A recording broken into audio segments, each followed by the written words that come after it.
They say the woods are peaceful, but that's only during the day. When night falls, the forest changes. It breathes, it whispers, and sometimes it remembers. Here are 3 disturbing, true-like stories from the woods. Turn off the lights and listen carefully, because sometimes the forest listens back.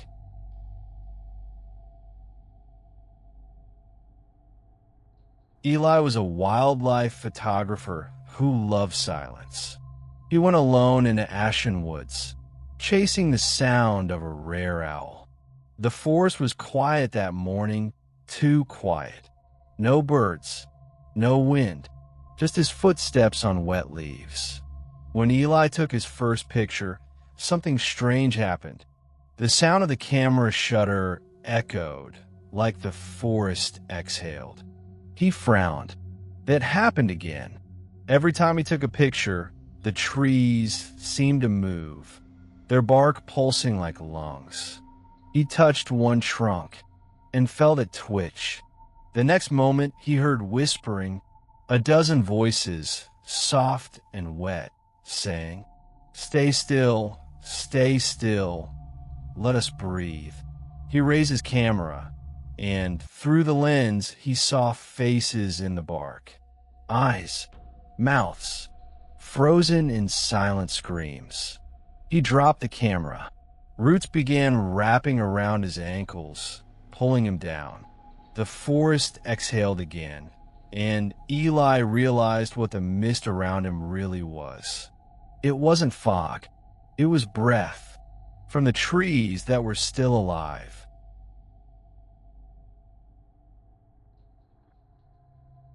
Four college friends, Kara, Josh, Mike, and Lily, decided to camp at Redwood Hollow. Locals warned them not to. They said people hear things under the ground there, but they laughed it off.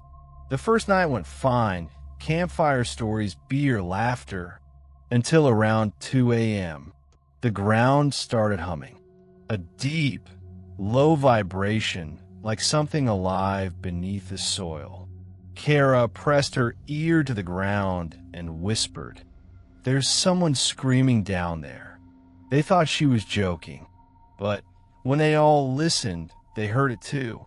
Faint, muffled screams, like voices trapped under their feet. They started digging where the sound was loudest. About 2 feet down, they hit old wood, like a floor. Kara knocked on it. Something knocked back. Then the ground cracked open, releasing a freezing gust of air, and hands. Pale, shaking hands reached out from below. The group ran in every direction, screaming. Only one tent was found the next morning, torn open, and the soil still moving beneath it. Now, campers say when you walk near Redwood Hollow, the ground still hums, like something trapped below, still begging to be let out.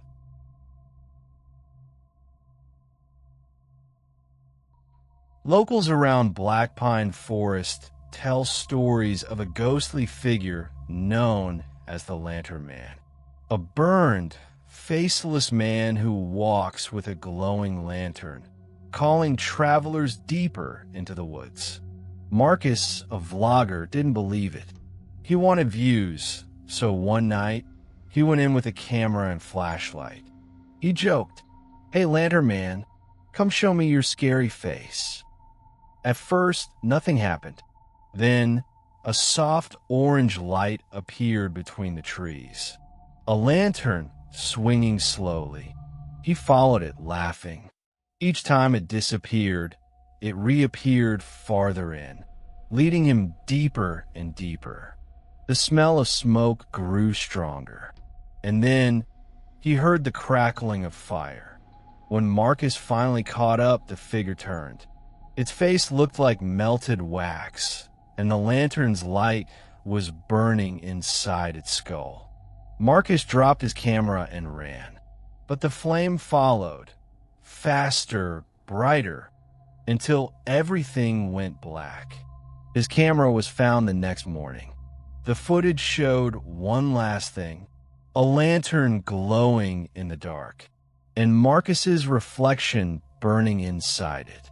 The woods are alive in ways we'll never understand. Sometimes they breathe, sometimes they whisper, and sometimes they remember your name. So if you ever find yourself walking alone in the forest and you hear something whispering your name, don't answer, because the woods might whisper back,